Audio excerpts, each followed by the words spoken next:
আসসালামু আলাইকুম, সবাই কেমন আছেন? আশা করি সবাই ভালো আছেন। তো সকাল সকাল আইসা পড়লাম ফজর নামাজটা পড়ে কিছু সবজি হারভেস্ট করবো আর বইলা দিমু যে এই যে সামনে বর্ষাকালে আসতেছে। আবার দেখাইতেছে যে খবরে রেমাল বড় ঘূর্ণিঝড়। কালকে রাত্রে আমাদের এখানে বৃষ্টি হয়েছে, এখন আবার আজকে আকাশের ভাব নমুনা খুব খারাপই দেখা যাইতেছে, আপনারা দেখতে পারতেছেন একেবারে অন্ধকার। আজকে মনে হয় বৃষ্টি হওয়ার সম্ভাবনা আছে। তো এই বর্ষাকালে আপনার বৃষ্টির দিনে কি কি সামনে তো আরো অনেক বৃষ্টির দিন পড়েছে, মানে মাত্র তো এখন জ্যৈষ্ঠ মাস, আষাঢ় শ্রাবণ তো রয়েছে।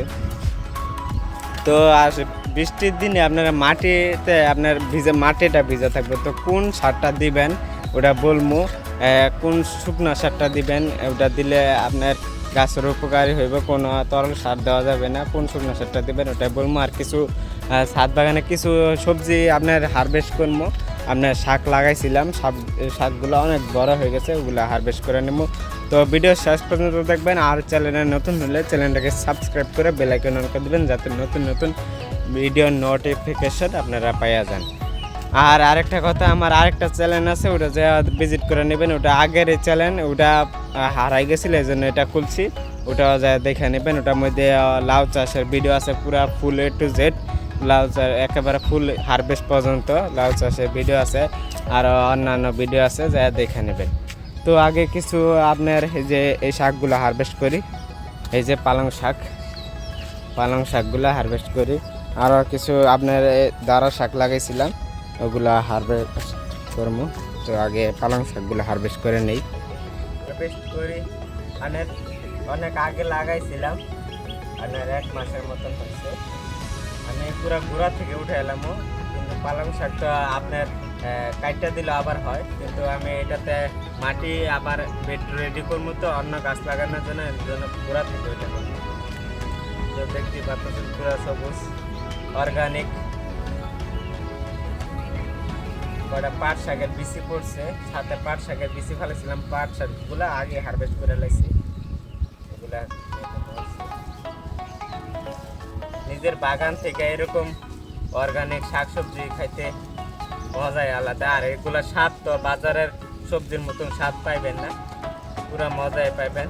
ওই যে আমার যে আপনার নোনতা শাক কয়েকদিন আগে হারভেস্ট করছিলাম, ওইটা আপনাদেরকে দেখাইতে পারি নাই, ওইটা খাইছি বুঝছেন। নোনতা শাক এত মজা লাগছে, নোনতা শাক। একটা হলো চাপাতি শাক।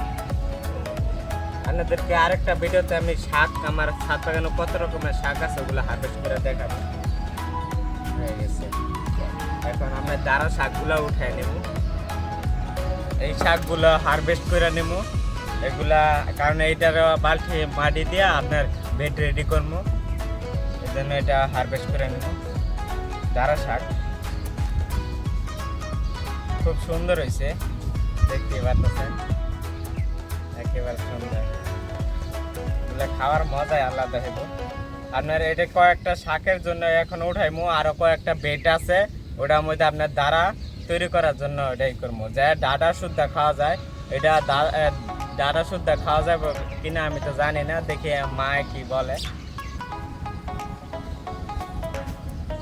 এতটুক দিয়া তো হইব না, এই জন্য আরো আছে, আরো হারভেস্ট করে নিব। অনেকগুলা বালতিতে লাগাইছি, আপনার বিভিন্ন বালতি যেগুলো খালি আছিল, মাই বলতেছে যে এই খালি রাখছিস কে, ঘরের মানুষ যে বলতেছে বালতিগুলো খালি রাখছিস কে, কিছু বিচি ফালাইতে, আর শাক হইলে তো খাওয়া তো যাইব। এই জন্য শাক বিভিন্ন বালতিতে যেগুলো খালি আসছিল সবগুলোকে দাঁড়া শাক ফালাই দিয়েছে, সুন্দরই হয়েছে। এখন যে বেডগুলোতে উঠাম ওই ক্যারেট থেকে, দেখেন কত সুন্দর হয়েছে। এই যে যেগুলা ছোট ছোটগুলা উঠামো বাইসা, আর এই বড়গুলা আপনার ডাটা খাওয়ার জন্য, ডাটা শুদ্ধ খাওয়ার জন্য রাইখা দিব। অনেক ডাটাগুলা দেখেন মোটা মোটা হয়েছে, দেখছেন। আর ছোটগুলা এখন বাইসা উঠাইলাম, যেটা দেখেন কত বড় হয়েছে, মোটা সুন্দর, পুরা সবুজ সতেজ। তো আগে বাইসা ছোটগুলা উঠাই, আর অনেকগুলা উঠাইছি। এই যে দেখেন কতগুলা শাক হারভেস্ট করলাম, পালং শাক আর আপনার দাঁড়া শাক, কতগুলা দেখছেন, পুরো অর্গানিক, নিজের ছাদ বাগান থেকে লাগার পরে নিজে হারভেস্ট করলে একটা মজাই আলাদা। তো আরেকটা জিনিস আমার চোখে পড়ছে হারভেস্ট করার, সেটা হলো ছোট তিতা করলা পাইকা যাইতেছে, ওগুলো হারভেস্ট করে নিবো। পর আপনাদেরকে বলবো যে বৃষ্টির দিনে মাটি ভিজা অবস্থায় কোন সারটা দিবেন ওটা বলবো। তো ভিডিও শেষ পর্যন্ত দেখেন, আগে তিতা করলাটা হারভেস্ট করে নেই।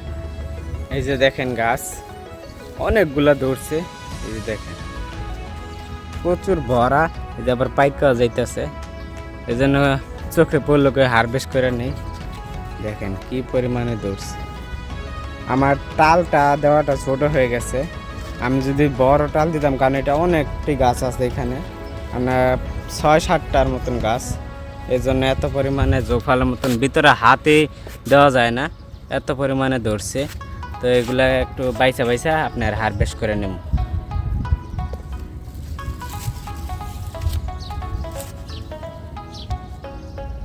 তো দেখেন অনেকগুলা হারভেস্ট করছি, অনেকগুলা পাওয়া গেছে, আর অনেক দূর হয়েছে, এখন তৈরি পরিপূর্ণ হয় নাই, বড় হয় নাই, তা অনেকগুলা পাওয়া গেছে।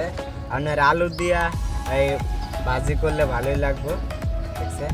তো এই যে দেখেন বৃষ্টির দিনে আপনারা কোন সারটা ভিজা মাটিতে ব্যবহার করবেন, কারণ মাটি তো ভিজা থাকবে বৃষ্টির দিনে। এই যে আমাদের এখানে রাত্রে বৃষ্টি হচ্ছে, দেখছেন মাটি ভিজা, আর মাটি ভিজা থাকলে কোন অবস্থায় কিভাবে সার দেবেন ওটা বলি। এই দেখেন এখন কিন্তু মাটিটা পুরা হাতের সাথে যে লাইগা থাকে, যখন একটু সাদা বাপ এসে পড়বো, মাটিটা শুকাই যাবে, সাদা হয়ে যাব, তখন আপনারা তরল সার ইউজ করতে পারবেন। আর যখন এই যে মাটি ভিজা, এখন এই ভিজা অবস্থায় যদি আপনারা যে কোনো গাছের মধ্যে তরল সার দেন, তাহলে কিন্তু আপনার শিকড়টা, গাছের শিকড়টা পয়সা যাবো গা, তাহলে গাছটা মরে যাব। এই জন্য এই বৃষ্টির দিনে বর্ষাকালে ভিজা মাটিতে আপনারা যেই শুকনো সারগুলো দিবেন, সেটা হলো আপনারা গোবর সার দিতে পারেন, বা আপনার বার্মি কম্পোস্ট। এই যে আমার হলো এগুলা, এটা হলো বার্মি কম্পোস্ট।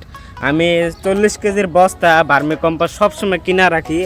আর এই বার্মি কম্পোস্ট যে কিনি, সেটা হলো আপনার আমার ছাদ বাগানের লাউয়ের টাকা দিয়াই।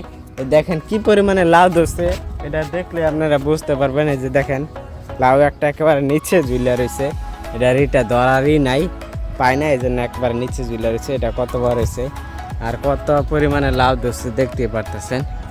দেখেন কি পরিমাণে লাউ ধরছে, দেখছেন। আনের 14টার মতন লাউ ধরছে, কালকে গুনছিলাম 14টার মতন।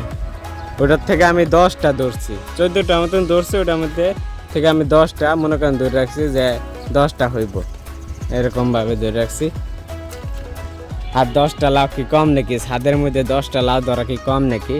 তো এই সারটা, এই যে শুকনা ভার্মি কম্পোস্ট বা গোবর শুকনা সার, এগুলো আপনার দিতে পারেন। আর আরেকটা হলো কিচেন কম্পোস্ট, এগুলো শুকনা সার। যেমন আমি এই দেখেন এখানে কিচেন কম্পোস্ট উপর দিয়ে দিছি, আর একেবারে কয়েক মাস পরে মানে উপর দিয়ে দিছি, আর নিচে দিয়া বাহির করার জন্য একটা ইটা কাইটটা নিছি, ডামটা কাইটটা নিয়ে পরে উপর দিয়ে দিই, শুকাইয়া দেখেন কালো হয়ে যায়। আর পরে এই যে এখান থেকে বাহির করে নিই, এখন শুকা পুরো কালো হয়ে গেছে, দেখা এর জন্য আপনার এখান থেকে নেই হাত, মানে হাতের মধ্যে গ্লাভস পিন্দা, মোজা মানে কাগজ পিন্দা, পরে এখান থেকে এখন নেই, এটা দিয়ে মাটি প্রস্তুত করি প্রচুর পরিমাণে। দেখেন মানে একেবারে সার আমার রয়েছে। আমার এমনি ভার্মি কম্পোস্ট, ওইটা দিয়ে আমি হঠাৎ কাম করি, যেটাতে লাগবো ওইটাতে, আর বেশিরভাগই কিচেনে আপনার ব্যবহার করি। এই যে আপনার এটা আপনার যখন গাছটা এই যে এরকম বড় হয়, মনে করেন গাছটা লাগানোর পরে বড় হয়, তখন এই যে ফল দেওয়া শুরু করে, ফুল আসে, তখন এইগুলো সার দিয়া দিই।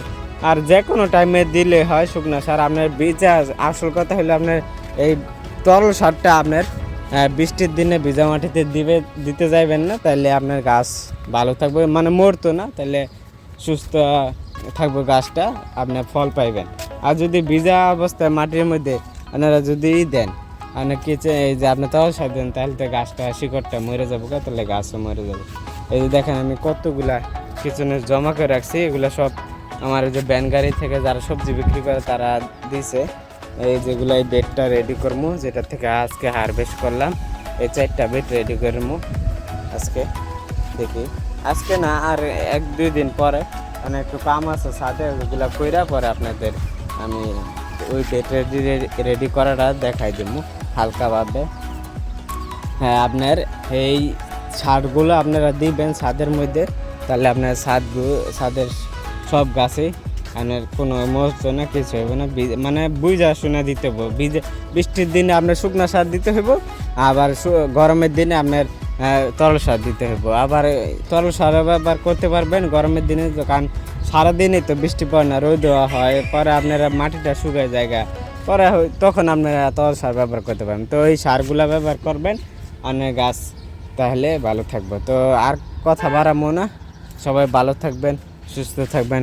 আল্লাহ হাফেজ।